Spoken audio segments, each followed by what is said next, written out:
Hola, ¿cómo estás? Me llamo Aaron, esto es 5 luces rojas y hoy vista previa Gran Premio de España.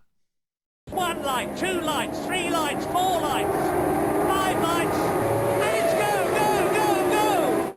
Welcome back then everybody. Yes, I really did just do the intro in Spanish. I'm lucky enough to be able to speak enough to get by, but I am going to conduct the rest of this video in English for everybody. So this weekend we are back to the Circuit de Barcelona Catalunya, but before we head back there for our preview, I just want to take a small moment to remind everyone to like the video if they enjoy it and subscribe if they're new around here, and just to thank you for tuning in and thank everyone who has subscribed and followed me on Twitter. It's been brilliant so far this season interacting with everybody. Let's keep it up. We've still got 20 races left to go, so let's make the most of it and let's enjoy the rest of the season. So let's look ahead to the Spanish Grand Prix. Does anyone know the layout for the Circuit de Barcelona Catalunya? I think the teams are fairly familiar with it, and the drivers too. They know what's coming. It's a high downforce track that's going to test the capabilities of their cars and the drivers, as it can be physically quite punishing. Held in August last year, it was certainly draining for the men in the cockpit. Now, looking ahead to the race itself, I think Mercedes will probably be favourites given the similar characteristics of the Catalunya and Portimao circuits with regard to their layout and the corners. Of course, Portimao has some slower speed corners and Barcelona has the slower final sector, but they're fairly similar. I mean, there have been calls to replace Catalunya with Portimao, so there you can draw your comparisons and make of that what you will. And what will actually be different though, many drivers, most vocally Max Verstappen, spoke of how low grip the surface was in Portugal. The asphalt there not offering up a lot of grip, and that will likely be much better in Spain, a track of course that the teams and drivers know all too well. They have changed the profile of turn 10 and lengthened the straight out of Campsa corner, but really is that likely to yield much in terms of overtaking? Not really. It's a longer radius corner from what I believe, rather than the tighter hairpin with the big braking zone. If they'd just moved the hairpin further back, that would have been better and created more of an angle. And then perhaps they could have gone a bit straighter into the long right-hander and sharpened that up a bit, tightened that up a bit to create sort of a switchback. A bit like the final sector at Istanbul, where you have the left, right, left, all sharp sort of pinching back on each other before the main straight. But yeah, the turn 10 adjustments aren't really going to do a great deal for overtaking. So the overtaking is going to be most commonly seen at turn 1, and that's going to be tricky at the best of times.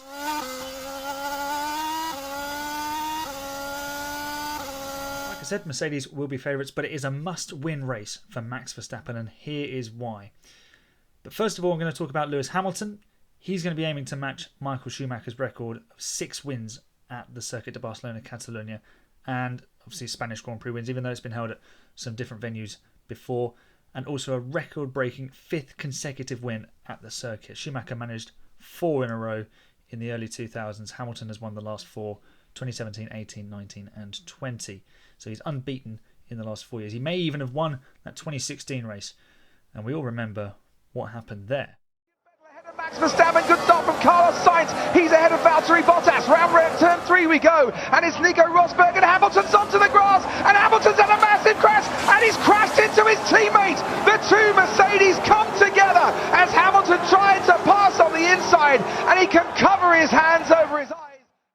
That, of course, allowed Max Verstappen to claim his maiden victory on his Red Bull debut. He will need to repeat that this weekend to ensure that Hamilton's championship lead does not continue to grow. It's currently 8 points, but if Verstappen finishes second to Hamilton again, as he did in Portimao, it could easily double to 16. And if Lewis was to grab the fastest lap point as well, and then the pressure would really be on Max to deliver. And this is why it's such a pivotal race for Max, because if that happens, he's going to have to deliver in Monaco, and that's easily gotten wrong. So Red Bull and Max need to arrest the momentum that Mercedes are slowly building up, and they have to keep pace in the title battle. Max hasn't been in this position yet in Formula 1, And if he was to arrive in Monaco knowing he has to win to keep his championship hopes sort of continuing, because he's not going to be out of it by any stretch, and obviously there's a long, long way to go. But how he copes with that pressure could be really telling. If you think back to 2018, Red Bull had the best car on the streets of the Principality, and Max blew it qualifying. Now, of course, he's matured hugely since then, but if you bring it forward to a brand new situation in terms of a championship fight against the battle-hardened warrior that is Lewis Hamilton, and Max is learning all the time about just how good Lewis is in combat and over a race distance, over a championship distance. How much is that going to affect Max's psyche going into Monaco? And of course, I'm speaking about Monaco, but Spain is this weekend. But that Max getting the win this weekend is critical, and he must strike back in Spain. He's already begun to notice that the sheer speed and ability he has will not be enough on its own to beat Lewis. And Hamilton has just so much experience at his disposal, both in victory and in defeat. Mercedes keep saying that Red Bull are faster, but they're not fooling me. They have the fastest car, fundamentally, I think. But Red Bull are very hot on their gearboxes. And of course, certain circuit layouts are going to play to a different car's strengths. But I think Mercedes have gone for that approach as normal, where they want to maximise the amount of tracks that they're fast on. And we're seeing that in evidence. Portimao was a glimpse of that, because they had the most raceable car. And Red Bull have got a car that's fast, but I think it's going to suffer in certain situations. And Max spoke about that, not being able to run so closely behind the Mercedes. Like Lewis was able to stick behind the Red Bull quite consistently, even though the dirty air was obviously going to give him problems. And then he cruised up behind his teammate, sat there for a few laps, sized up the opportunity and nailed it. One thing for sure though, the battle at the front is raging. It's fantastic to watch, and it's going to be oh so intriguing to see who can come out on top in Spain.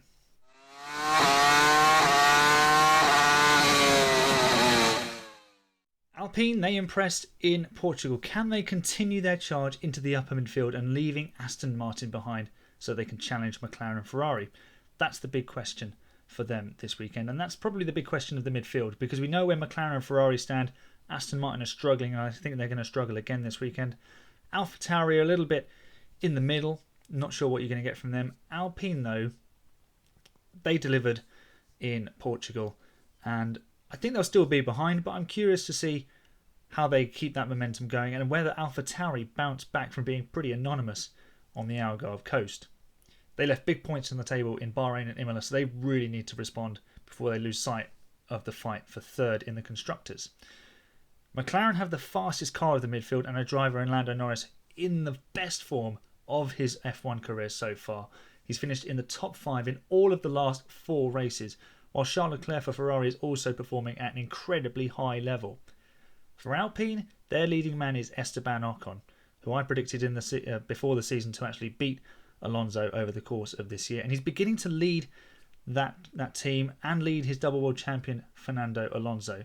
Of course, it's Fernando's home race this weekend, but Esteban also finds himself as the top scoring Frenchman, a point ahead of Pierre Gasly, who's thrown away some good opportunities. So Ocon's on a bit of a roll. If he can continue that in Spain, or at least be very close to Fernando, he'll be looking very good moving forward. Alpine as a team are slowly getting back on track. They're recovering from a wind tunnel issue over the winter, and they're very much getting into the fight with McLaren and Ferrari now. It could again be circuit dependent.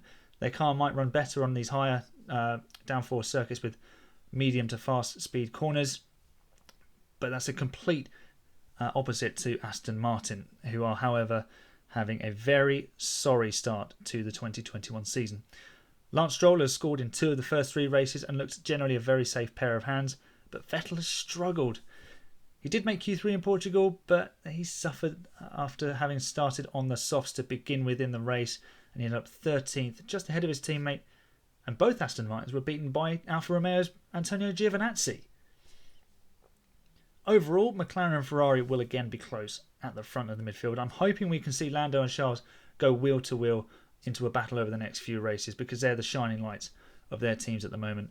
Carlos Sainz and Fernando Alonso will want to perform well on home asphalt. And I think Fernando is going to edge that contest.